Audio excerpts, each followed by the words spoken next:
The keys felt chilly and weighty in my hand as I stood motionless in the doorway of my new house. My house. The phrase still sounded strange in my head, like someone else's words I had borrowed. Half a year before, I had been nothing more than a background figure in my family.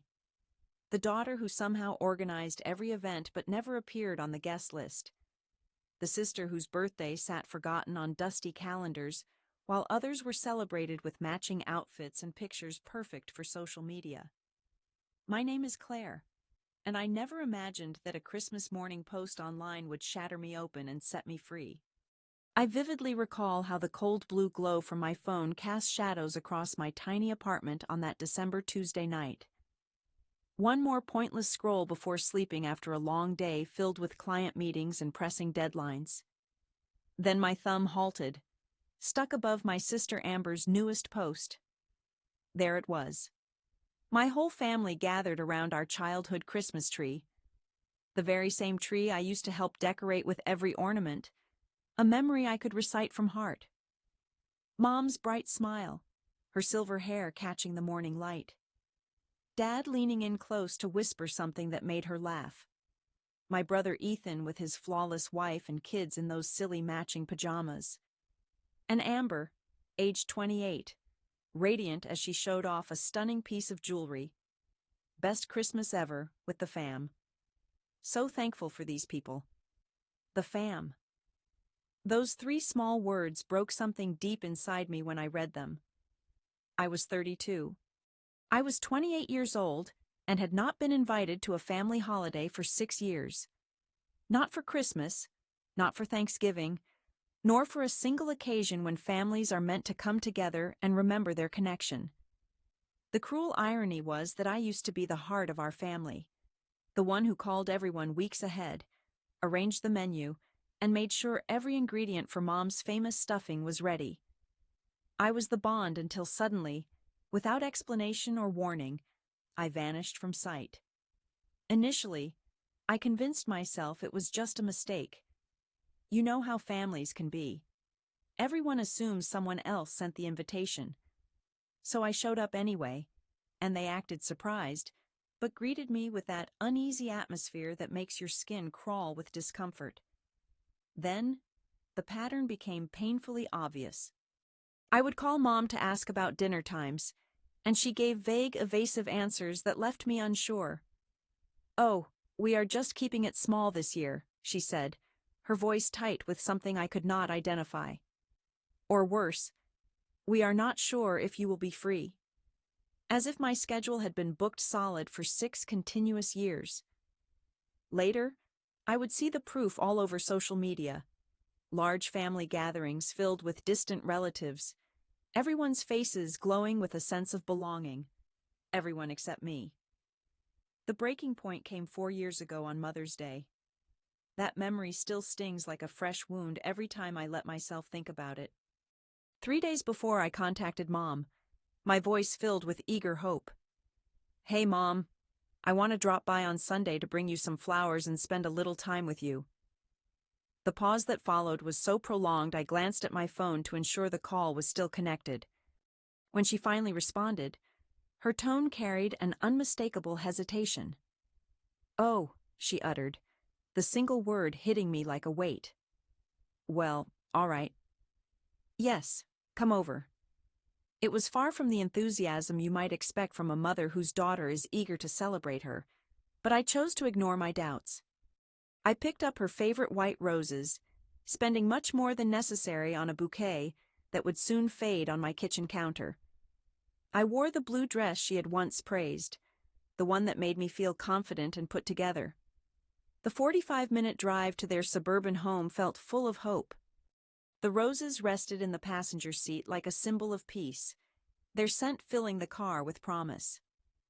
No one was home. I stood on their front porch for 15 minutes, ringing the doorbell with mounting desperation. Each unanswered chime deepened the emptiness spreading through my chest. I called every number I had. Mom's cell phone went straight to voicemail. Dad's phone was no different. Ethan and Amber never answered. Throughout it all, The perfect white roses trembled in my hands as the spring breeze grew stronger. I kept convincing myself there had to be an emergency.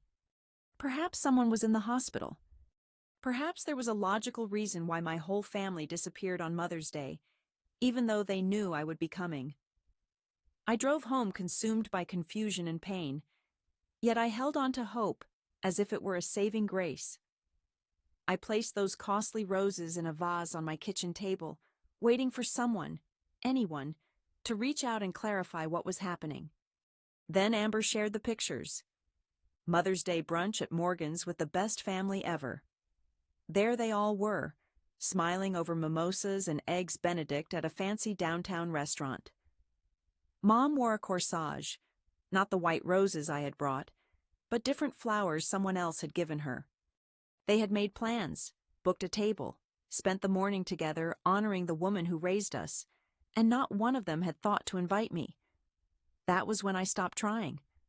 What was the use in continuing to try to connect with people who clearly did not want to be reached?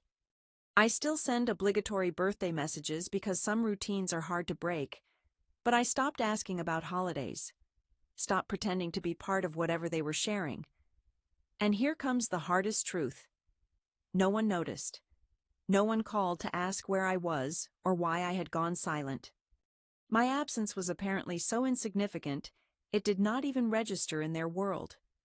Except for my birthday. They forgot that too. Each year, Ethan's birthday in March always meant a big family dinner at some popular restaurant. Amber's July celebration deserved a pool party at Mom and Dad's with all their friends. Mom's birthday in February and Dad's on the 1st of November were major milestones on the family calendar. Mine, which was in September, passed in complete silence. Last year, my 31st birthday landed on a Saturday, an ideal opportunity for a family get-together. I waited all day, hoping someone would remember I was there.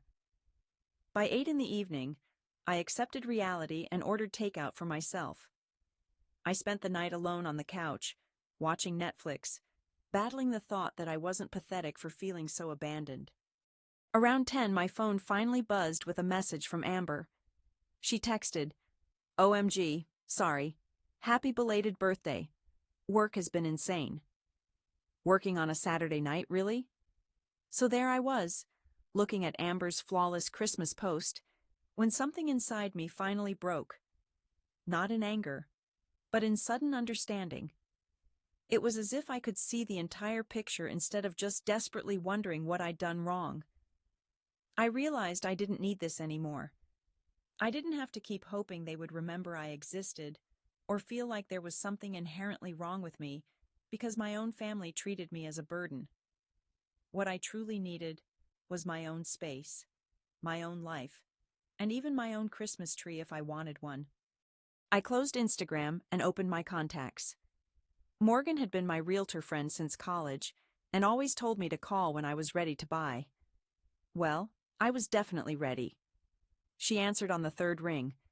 "Claire, it's been ages. How are you?" "I'm good, actually. I'm great," I replied. The confidence in my voice even caught me off guard. I said, "Listen, remember when you always promised to help me find a house once I was ready? Well, now I am." Ethan responded with excitement. "Seriously, that's incredible. What kind of place do you have in mind?" I leaned back on my sofa, finally smiling with genuine happiness after a long day. Something cozy.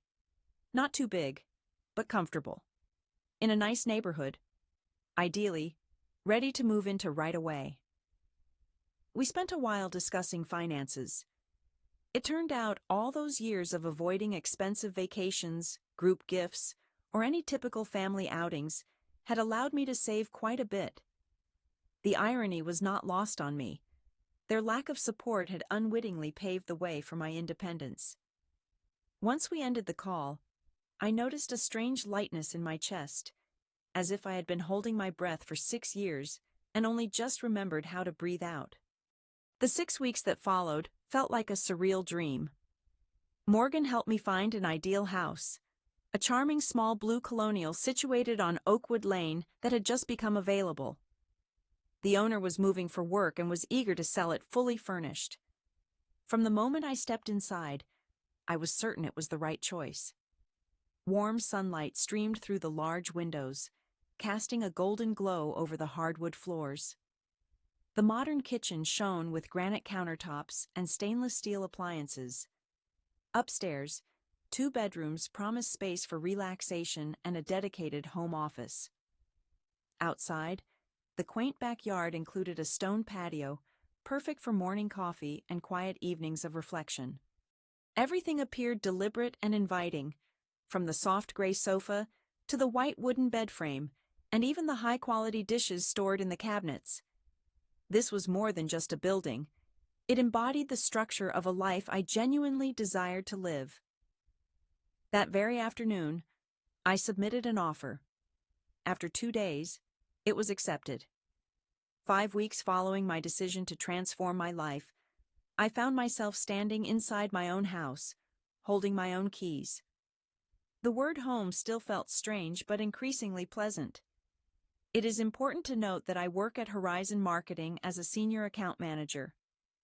3 years earlier, I had earned a promotion to oversee our largest clients, which came with a significant salary increase. This is how I managed to save enough for this place. My family remains unaware of what I do or how well I am doing since they never asked.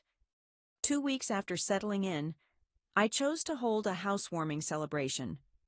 I carefully compiled a list of those who truly mattered to me: college friends, work associates, and neighbors with whom I had begun forming bonds. I also invited extended family members like my cousin Cassandra and Aunt Bridget, individuals who had always accepted me as part of their lives. These were genuine people who saw me for who I am, unlike those who regarded me as a burden they preferred to ignore. The one group I deliberately excluded was my immediate family.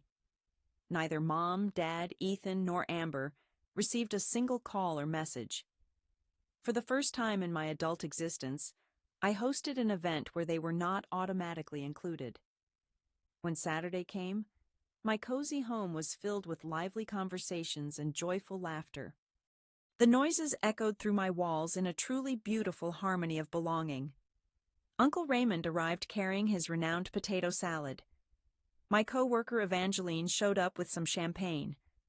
My neighbor Susan extended an invitation to join their book club. Around 4 o'clock in the afternoon, Aunt Bridget pulled me aside, her eyes full of curiosity, yet gentle.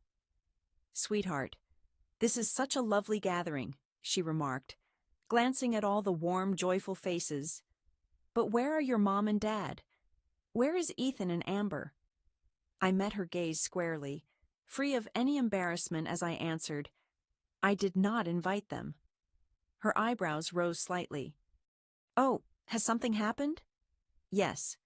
For the past 6 years, they have excluded me from family celebrations, so I chose not to invite them either." Aunt Bridget's expression changed entirely. Her mouth actually fell open, eyes wide with surprise. "Claire, are you serious? I had no idea they were leaving you out." "They were. It is what it is." I knew Aunt Bridget was the family's link, the one who made sure everyone stayed informed through the proper channels. By the next day, half my extended family would understand exactly why my parents and siblings were not invited. Frankly, that felt like fairness. The party carried on until 8 in the evening. When the final guest departed, I settled on my sofa in the quiet of my home, feeling more serene than I had in many years. 3 days later, my phone exploded with notifications. My mom's name, my dad's, Ethan's, Amber's. Each call remained unanswered, and every voicemail unheard. Then came the, "Mom, how could you embarrass us like that in front of everyone?" "Ethan, what on earth is wrong with you? Now all our relatives believe we dislike you." "Amber, everyone is asking why you are treated differently. This is absolutely humiliating." Honestly, I actually laughed out loud when I read these messages. They were not upset about hurting me. Instead, They were angry about being exposed. I refused to give any of them a reply. A few more days passed in peaceful silence. Then on Saturday morning, as I was sipping coffee on my patio and watching the neighborhood come alive, a loud, forceful knock shook my front door. Looking through the peephole, my heart dropped. All four of them were standing on my doorstep, resembling an intervention group. Mom, Dad, Ethan, and Amber, their faces tight with anger. I opened the door cautiously. "What do you want?" I asked. Mom did not respond. She simply pushed past me as if she owned the place. The others followed her inside without any invitation. "What do you think you are doing?" I questioned, but they were already roaming through my house like inspectors searching for faults. Ethan ran his hand quietly along the kitchen counter, evaluating it, while Amber drifted through my living room, examining my furniture, my decorations, my life. "Nice place," Amber remarked, but her tone made it clear it was not praise. Meanwhile, Mom started her confrontation. "How could you shame us like this, Claire? Do you have any idea what you have done? Bridget has been calling me nonstop. All our relatives keep asking why we treat our children in a different way. They want to know why you were made to feel like an outsider." Dad nodded emphatically beside her and said, "You need to call everyone back and explain that you were only joking. Say that we are a close family and you were just being dramatic."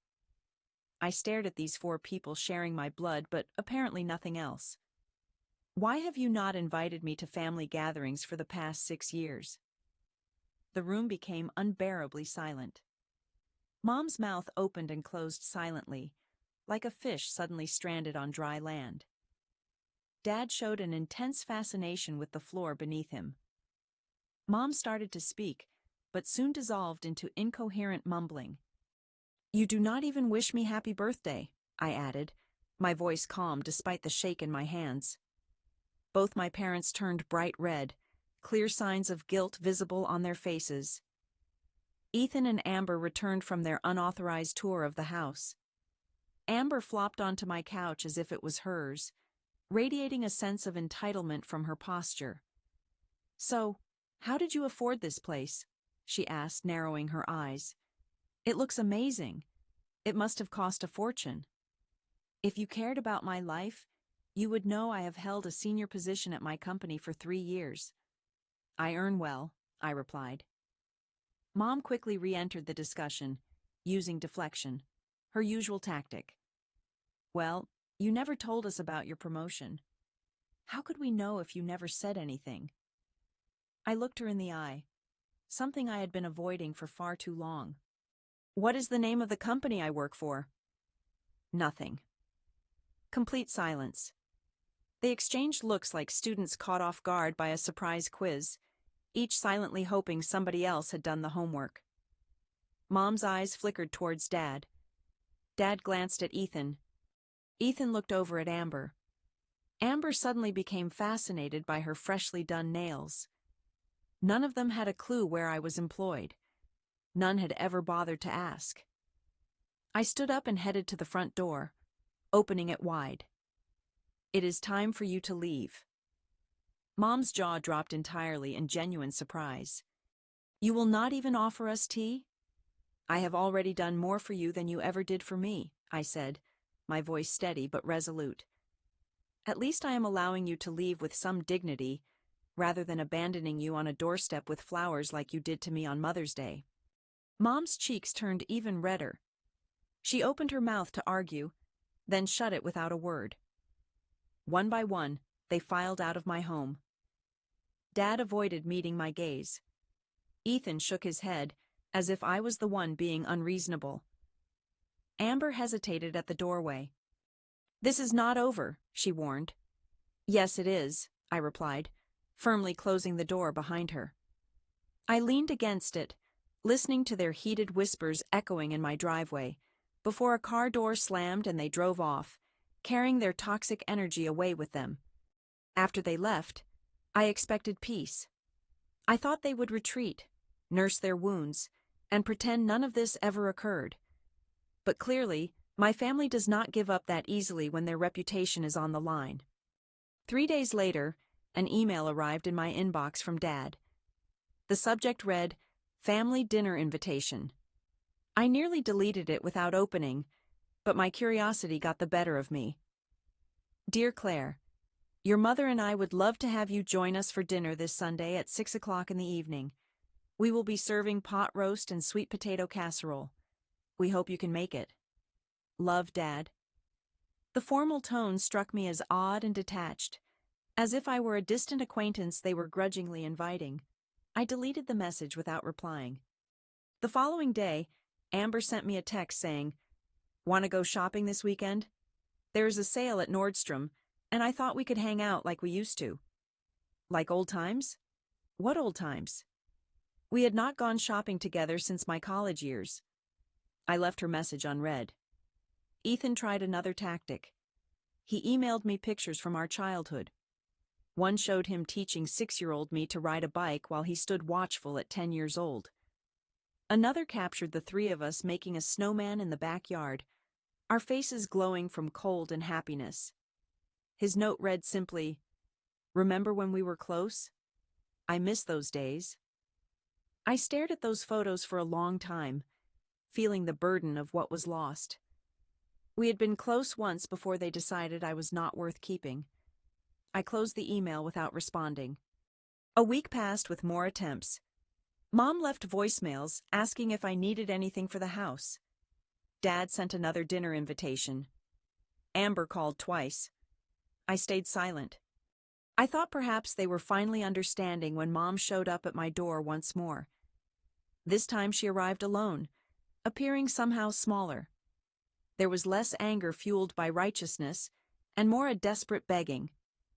"Claire, please, can we have a talk? I need to apologize for everything. I realize we have not treated you well, and I want to make amends."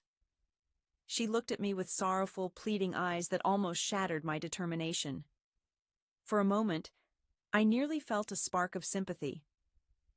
"My birthday is coming in 14 days, she went on, her voice growing softer. "I plan to celebrate quietly at home with only family, just us. No big event, no distant relatives. I want you there, honey. It means a lot to me. Just family." The phrase struck oddly because apparently just family had excluded Claire for years. "Please," she urged, genuine feeling breaking through. "I want to repair our bond. This is my chance to prove you are important to us." She looked so earnest, so hopeful, and despite everything, she was still my mother, the woman who showed me how to braid my hair and comforted me during my first heartbreak. "Fine," I found myself agreeing. "I will come." Mom's face lit up with happiness. She moved closer to hug me, and I let her. Her scent was the same perfume she wore throughout my childhood, and for a fleeting moment, I was 8 years old again, protected in her embrace. "Thank you, darling. This means the world to me." After she left, cautious optimism blossomed inside me. Perhaps, at last, they had come to understand what they had been doing. Perhaps the close call of almost losing me entirely had forced them to see it. They had been overlooking my worth. Maybe there was still a chance to mend the fractured bond between us. I spent the following week hunting for an ideal present. Eventually, I discovered a gorgeous silk scarf at a boutique in the city center. It was navy blue, adorned with delicate silver stars sprinkled across it. Though it was pricier than I normally spent, it felt like the right gesture, a symbol of peace. 3 days before my mother's birthday, while I was wrapping up a presentation for a client at work, my phone buzzed showing Aunt Bridget's name. I answered, "Hi, Aunt Bridget. What's going on?" She eagerly replied, "Oh, sweetheart, I am thrilled. I just spoke with your mom, and she shared wonderful news." Curiosity stirred inside me. "What news?" I asked. "You two have reconciled. She said you will be coming to her birthday celebration. I'm so happy you repaired things with your family." My heart sank. "A party?" I had assumed it would only be a quiet family dinner. Oh no, she explained. She invited everyone. All the aunts and uncles, every cousin. She wants to show everyone that you are all one big joyful family again. She has been calling relatives all week, telling them how excited she is that her daughter is coming home. I cut the call without a farewell, sitting in my car for 20 minutes, trembling with fury and a sense of betrayal. They had not changed in the slightest. They didn't truly want to rebuild our relationship. Instead, they planned to use me as a prop in their display of family perfection.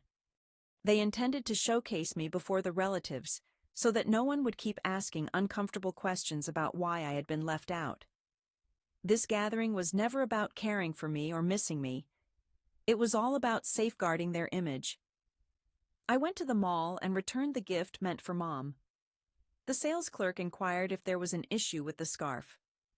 No, I replied softly. It is flawless. It is simply headed to the wrong person.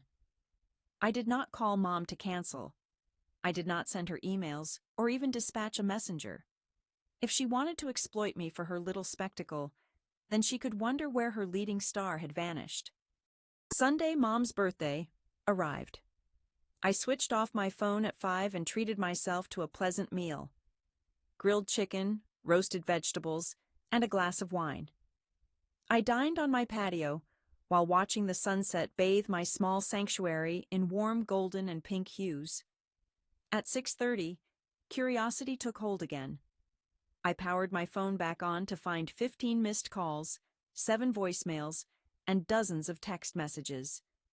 The first voicemail captured Mom's perplexity at 6:05. Honey, where are you? Everyone is here waiting for you.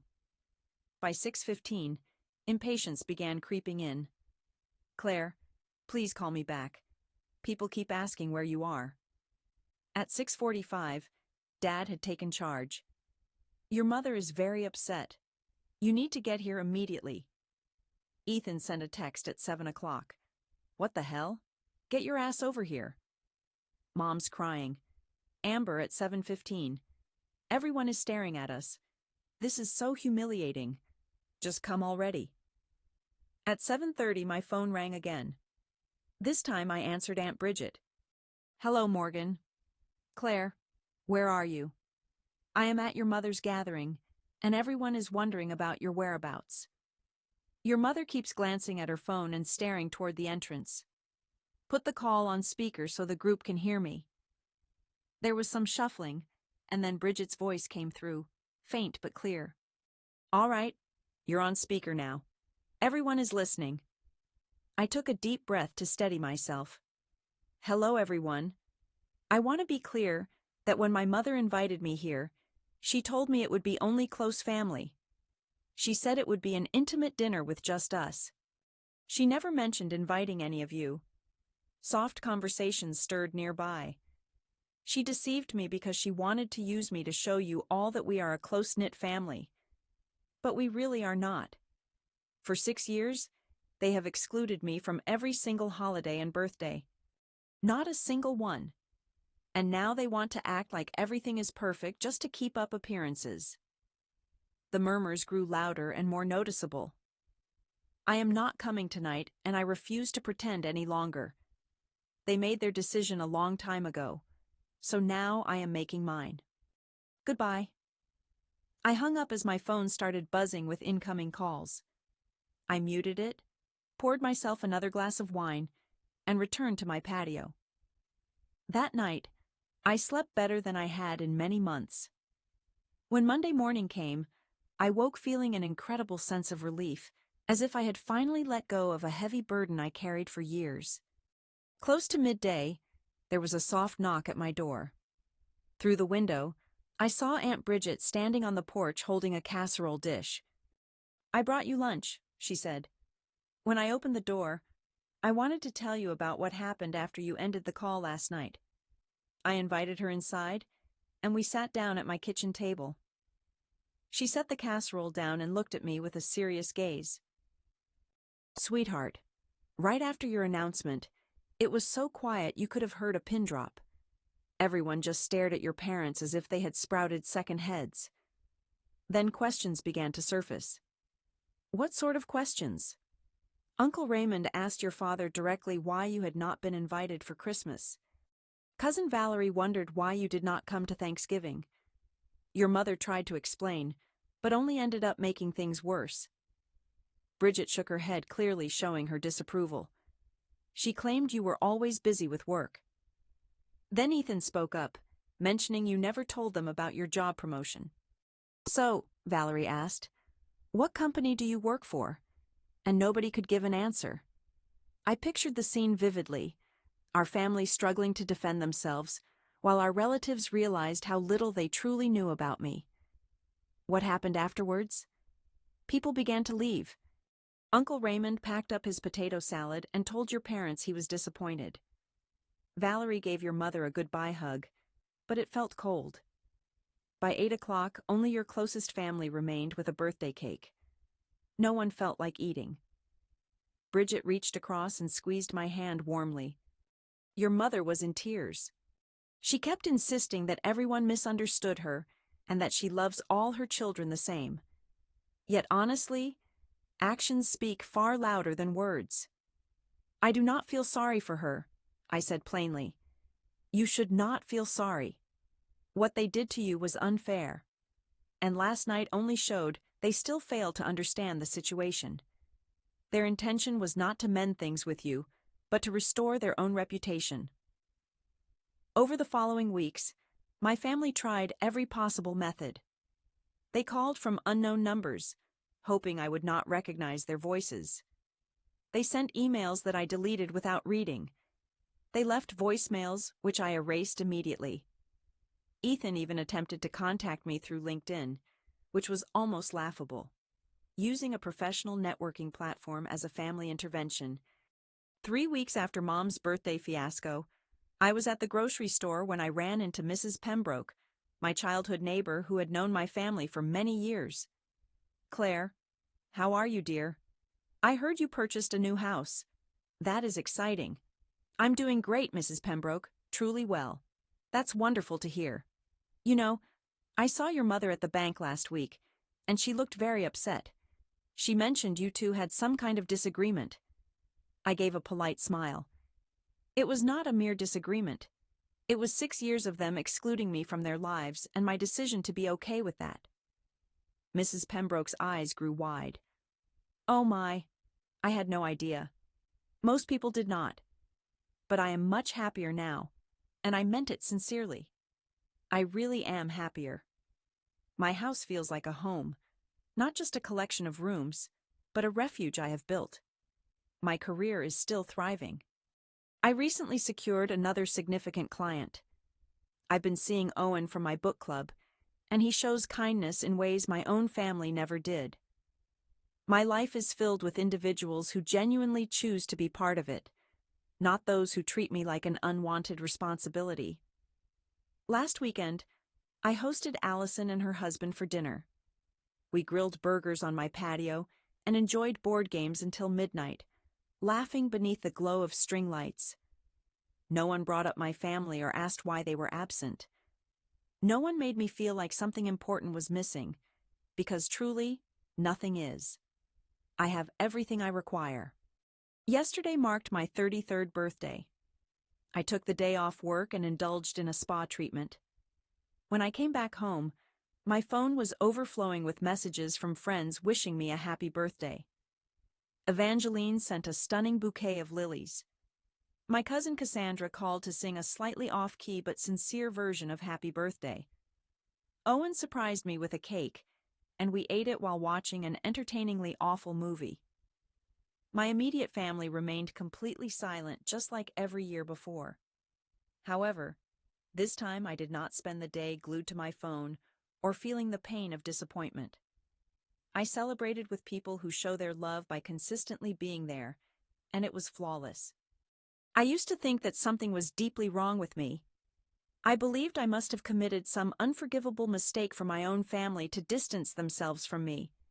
For years I tried to figure out where I went wrong, how I could make things right, how to regain my place among them.